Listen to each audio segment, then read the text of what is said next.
Hello नमस्कार दोस्तों, स्वागत है आपका अपना YouTube channel study point Samastipur में। कैसे हैं आप लोग? आई होप कि आप लोग अच्छे होंगे। तो आज लेके आए हैं कक्षा 10 का भौतिक पूरा चैप्टर ऑब्जेक्टिव, वो भी एग्ज़ाम बेस्ड आधारित, जो कि एग्ज़ाम में यहाँ से 100% लड़ेगा।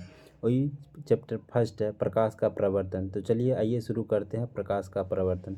तो मेरे प्यारे बच्चों, शुरू करते हैं आज का first question. Question number first में कहता है प्रकाश किसका रूप है। मेरे प्यारे बच्चों, प्रकाश किसका रूप है? तो प्रकाश ऊर्जा का रूप है। किसका रूप है? तो इसका करेक्ट आंसर हो जाएगा ऑप्शन नंबर बी, ऊर्जा का। बढ़ते हैं क्वेश्चन नंबर 2 की ओर। कहता है प्रकाश गमन कैसे करता है। प्रकाश गमन कैसे करता है? बच्चों, इसका राइट आंसर हो जाएगा प्रकाश हमेशा सीधी रेखा में गमन करता है। प्रकाश हमेशा सीधी रेखा में गमन करता है। तो बढ़ते हैं क्वेश्चन नंबर 3 की ओर।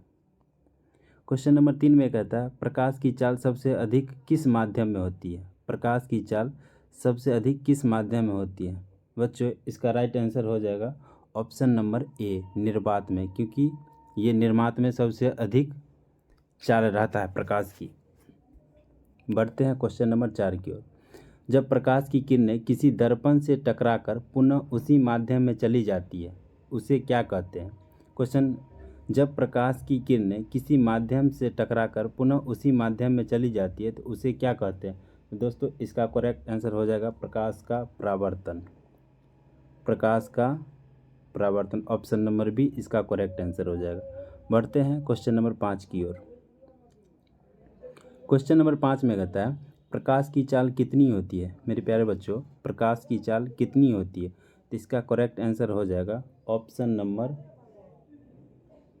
डी, 3 × 10⁸ मीटर प्रति सेकेंड। 3 × 10⁸ मीटर प्रति सेकेंड। चलते हैं क्वेश्चन नंबर 6 की ओर। क्वेश्चन नंबर 6 में कहता है प्रकाश की चाल सबसे पहले किसने ज्ञात किया। प्रकाश की चाल सबसे पहले किसने ज्ञात किया? दोस्तों, इसका सही आंसर हो जाएगा ऑप्शन नंबर सी, रोमर ने सबसे पहले प्रकाश की चाल को ज्ञात किया था। बढ़ते हैं क्वेश्चन नंबर 7 की ओर।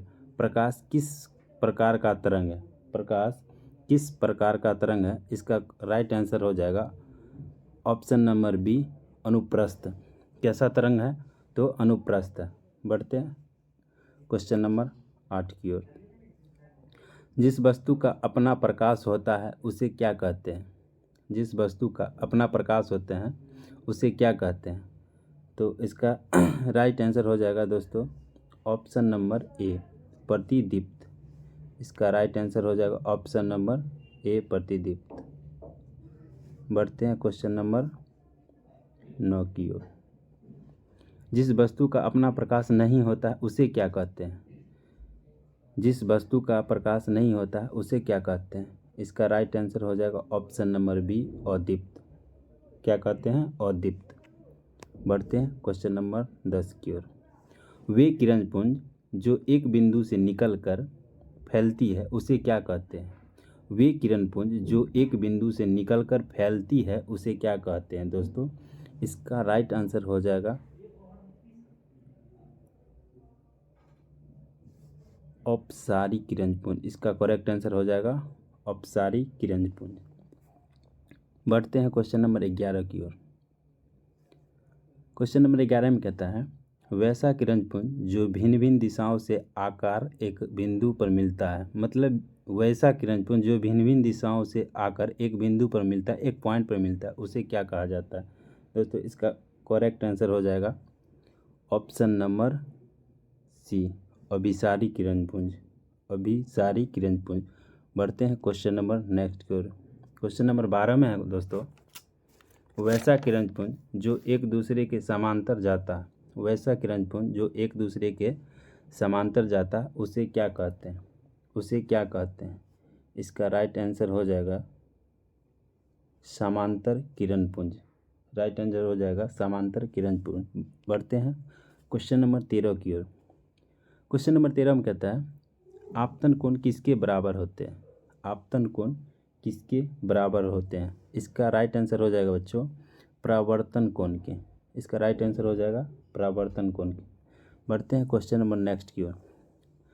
मेरे प्यारे बच्चों, ये सारे के सारे इम्पोर्टेंट है। ये चैप्टर 1 फर्स्ट चैप्टर का उठाया गया क्वेश्चन है। सारे के सारे एग्जाम के व्यू से मोस्ट इम्पोर्टेंट है।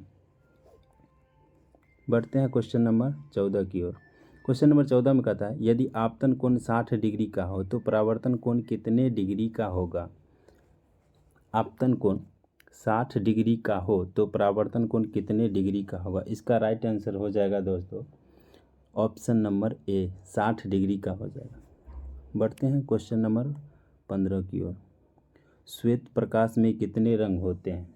श्वेत प्रकाश में कितने रंग होते हैं दोस्तों। श्वेत प्रकाश में 7 रंग होते हैं। इसका करेक्ट आंसर हो जाएगा ऑप्शन नंबर ए। बढ़ते हैं क्वेश्चन नंबर 16 की ओर। क्वेश्चन नंबर 16 में कहता है, वह यंत्र जिससे छोटी वस्तु को बड़ा करके देखा जाता है उसे क्या कहते हैं। वह यंत्र जिससे छोटी वस्तु को बड़ा करके देखा जाता है उसे क्या कहते हैं। ऑप्शन नंबर करेक्ट आंसर है इसका ऑप्शन नंबर बी, सूक्ष्मदर्शी। बढ़ते हैं क्वेश्चन नंबर 17 की ओर। वह यंत्र जिससे दूर की वस्तु को स्पष्ट देखा जाता है। वह यंत्र जिससे दूर की वस्तु को स्पष्ट देखा जाता है उसे क्या कहते हैं। इसका करेक्ट आंसर हो जाएगा ऑप्शन नंबर ए, सूक्ष्मदर्शी। बढ़ते हैं क्वेश्चन नंबर 18 की ओर। क्वेश्चन नंबर 18 में कहता है, जिस दर्पण का परावर्तक सतह बाहर निकला होता है उसे क्या कहते हैं। जिस दर्पण का परावर्तक सतह बाहर निकला होता है उसे क्या कहते हैं। इसका करेक्ट आंसर हो जाएगा ऑप्शन नंबर ए, यानी कि उत्तल दर्पण हो जाएगा। बढ़ते हैं क्वेश्चन नंबर 19 की ओर।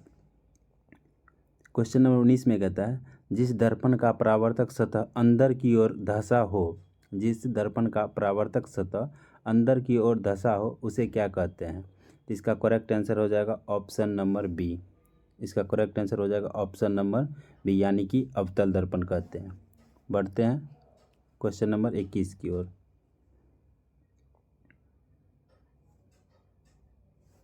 क्वेश्चन नंबर 20 की ओर। जिस दर्पण का परावर्तक सतह समतल हो उसे क्या कहते हैं। जिस दर्पण का परावर्तक सतह समतल हो उसे क्या कहते हैं।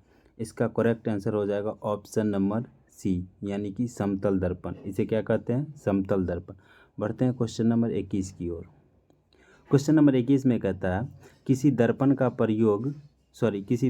उपयोग किसी भी वस्तु का छोटा और सीधा प्रतिबिंब बनाने में किया जाता है। किसी दर्पण का उपयोग किसी भी वस्तु का छोटा या बड़ा प्रतिबिंब बनाने में किया जाता है उसको क्या कहते हैं। इसका करेक्ट आंसर हो जाएगा ऑप्शन नंबर ए। करेक्ट आंसर हो जाएगा ऑप्शन नंबर ए, उत्तल दर्पण। बढ़ते हैं क्वेश्चन नंबर 22 की ओर। क्वेश्चन नंबर 22 में कहता है, मोटर गाड़ी के साइड मिरर में किस दर्पण का प्रयोग किया जाता है। जो बाइक में साइड मिरर लगा होता है किस दर्पण का प्रयोग किया जाता है, तो उसमें हो जाएगा उत्तल दर्पण। इसका करेक्ट आंसर हो जाएगा ऑप्शन नंबर बी, उत्तल दर्पण। ऑप्शन नंबर बी, उत्तल दर्पण। बढ़ते हैं क्वेश्चन नंबर 23 की ओर। क्वेश्चन नंबर 23 में कहता है, चिकित्सा क्षेत्र में किस दर्पण का उपयोग किया जाता है, या चिकित्सा क्षेत्र में किस दर्पण का प्रयोग किया जाता है। इसका करेक्ट आंसर हो जाएगा ऑप्शन नंबर ए, अवतल दर्पण। करेक्ट आंसर हो जाएगा अवतल दर्पण। बढ़ते हैं क्वेश्चन नंबर नेक्स्ट की ओर। क्वेश्चन नंबर 24 में कहता है, दाढ़ी बनाने में किस प्रकार का दर्पण का प्रयोग किया जाता है। दाढ़ी बनाने में किस प्रकार का दर्पण का प्रयोग किया जाता है। इसका आंसर हो जाएगा ऑप्शन नंबर ए, अवतल दर्पण। करेक्ट आंसर हो जाएगा ऑप्शन ए, अवतल दर्पण। बढ़ते हैं क्वेश्चन 25 की ओर। कहता मोटर गाड़ी के हेडलाइट तथा बैकलाइट में किस दर्पण का प्रयोग जाता है। मोटर गाड़ी के हेडलाइट और बैकलाइट में किस दर्पण का प्रयोग किया जाता है, तो इसका करेक्ट आंसर हो जाएगा ऑप्शन नंबर बी, अवतल दर्पण। बढ़ते हैं क्वेश्चन नंबर 26 की ओर। दर्पण के लंबाई को क्या कहते हैं। दर्पण के लंबाई को क्या कहते हैं, इसका करेक्ट आंसर हो जाएगा option number A, Dwarak. Option number A, Dwarak. बढ़ते हैं क्वेश्चन 27 की ओर। वह रेखा जो वक्रता केंद्र और ध्रुव से होकर गुजरता है। बच्चों, वह रेखा जो वक्रता केंद्र और ध्रुव से होकर गुजरता है उसे क्या कहते हैं? उसे क्या कहते हैं? उसका option number B correct answer हो जाएगा प्रधान अक्ष। इसका option number B correct answer हो जाएगा प्रधान अक्ष। बढ़ते हैं क्वेश्चन नंबर 28 की ओर। क्वेश्चन नंबर 28 में कहता है वक्रता केंद्र और ध्रुव के मध्य में जो बिंदु होता है उसे क्या कहते हैं? वक्रता केंद्र और ध्रुव के मध्य में जो बिंदु होता है उसे क्या कहते हैं? इसका करेक्ट आंसर हो जाएगा फोकस, यानी कि ऑप्शन नंबर ए इसका करेक्ट आंसर हो जाएगा। बढ़ते हैं क्वेश्चन नंबर 29 की ओर। क्वेश्चन नंबर 29 की ओर बढ़ते हैं क्वेश्चन नंबर 29 की ओर।